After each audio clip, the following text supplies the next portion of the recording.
Hello বন্ধুরা, তোমরা কেমন আছো? আজকে দাদির কিচেনে ওলকপি দিয়ে একটা রেসিপি করে দেখাচ্ছি, দেখতে থাকো। রেসিপিটা ভালো লাগলে লাইক, শেয়ার, সাবস্ক্রাইব করতে ভুলো না। দেখো কি করে করছি। তোমরা দেখতে পাচ্ছ ওলকপির খোসাগুলি আমি ছাড়িয়ে নিয়েছি। এখন পরিষ্কার জলে ধুয়ে গ্রেটার দিয়ে আমি গ্রেট করে নেব। ওলকপিগুলি গ্রেট করা হয়ে গেছে। এখন রেসিপিটা কী করে করছি দেখতে থাকো। আলু ভাজাটার মধ্যে কিছুটা নুন দিয়ে দিচ্ছি আর অল্প একটু হলুদ গুঁড়ো দিয়ে আমি আলুটা ভালো করে ভেজে নেব।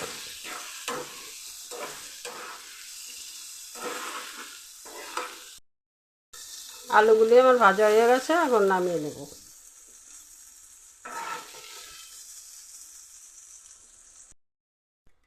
কড়ার মধ্যে আবার অল্প কিছুটা তেল দিয়ে দিচ্ছি, দিয়ে এখানে কিছুটা মাছের বড়ি নিয়েছিলাম, মাছের বড়িটা দিয়ে আমি আজকে করব রেসিপিটা। মাছের বড়িটা ভেজে নিচ্ছি।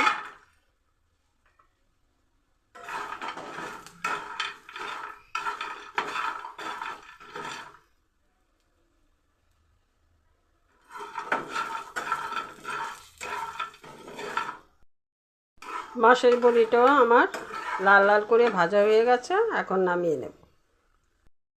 তেলটা গরম হয়ে গেছে, এখানে এলাচ, দারচিনি, তেজপাতা আর আস্ত জিরে দিয়ে দিচ্ছি।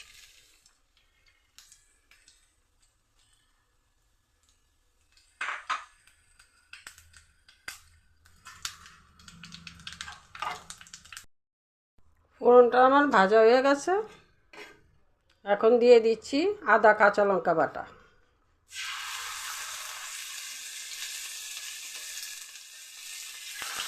একটু ভালো করে ভেজে নেব।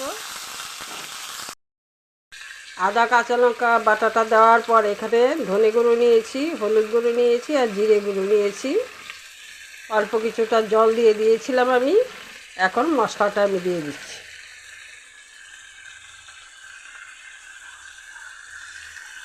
ভালো করে কষিয়ে নেব। দিয়ে দিচ্ছি আন্দাজ মতো নুন, আর নুন দেব না। এই নুনটাই আমার রেসিপিটা হয়ে যাবে। এর জন্য কাশ্মীর লাল লঙ্কার গুঁড়ো দিয়ে দিচ্ছি। মশলা থেকে তেল ছাড়তে শুরু করেছে, আমি এখন আলু ভাজাগুলি দিয়ে দিচ্ছি।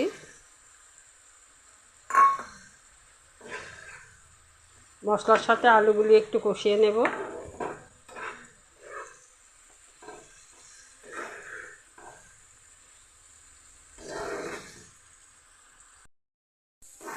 মশলার সাথে আলুগুলি কষিয়ে নিয়েছি, এখন দিয়ে দিচ্ছি গ্রেট করা ফুলকপিগুলি আমি দিয়ে দিলাম।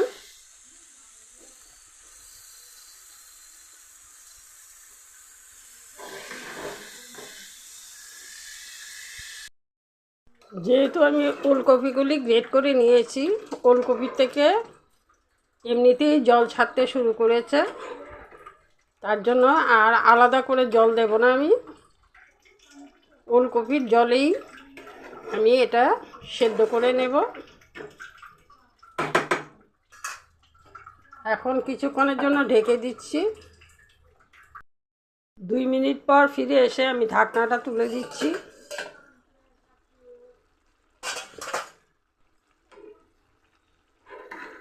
দেখো কীভাবে জল বেরোচ্ছে। আলাদা করে আমার আর জল দিতে হবে না।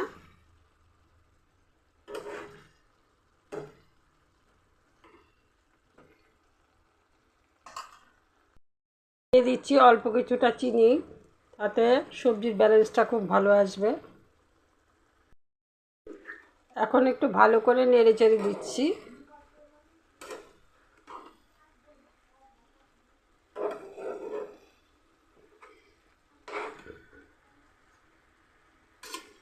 ঘরে আমার চিনেবাদাম ছিল, ভাজা বাদাম। এই চিনেবাদামটা দিয়ে দিচ্ছি, তাতে টেস্টটা আরও ভালো আসবে। তোমরা একটিবারে এইভাবে রান্না করে খেয়ে দেখো।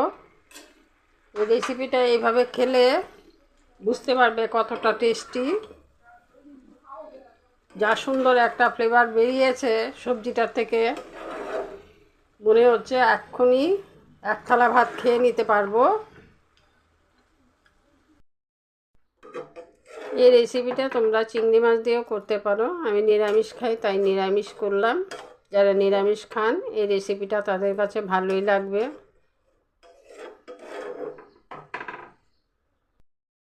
এখন মাছের বড়িগুলি যে ভেজে রেখেছিলাম ওগুলি আমি দিয়ে দিচ্ছি।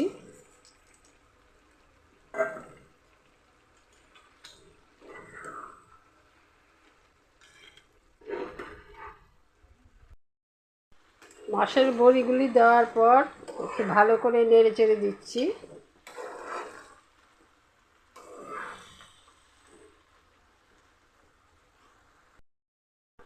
রান্নাটা আমার প্রায় হয়ে এসছে। এভাবে রান্না করলে মুখের স্বাদটা বদল হবে, ভালো লাগবে খেতে। এভাবে তোমরা একটিবার রান্না করে খেয়ে দেখো কতটা টেস্টি হয় রান্নাটা। আমি এই রান্নাটা আরও করেছি কয়েকবার। সবাই এই রান্নাটা খেয়ে খুব প্রশংসা করেছে। আশা করব তোমরাও এই রান্নাটা খেয়ে প্রশংসাই করবে। এখন একটু গরম মশলা আর ঘি দিয়ে দিচ্ছি। অল্প কিছুটা ঘি দিয়ে দিচ্ছি।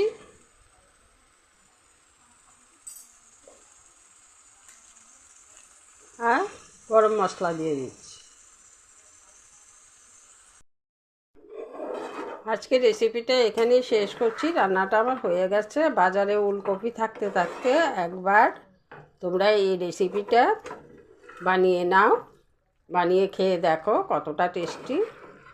মাছ মাংসর থেকেও খুব ভালো লাগবে, এতটা গ্যারান্টি দিয়েই বলতে পারছি।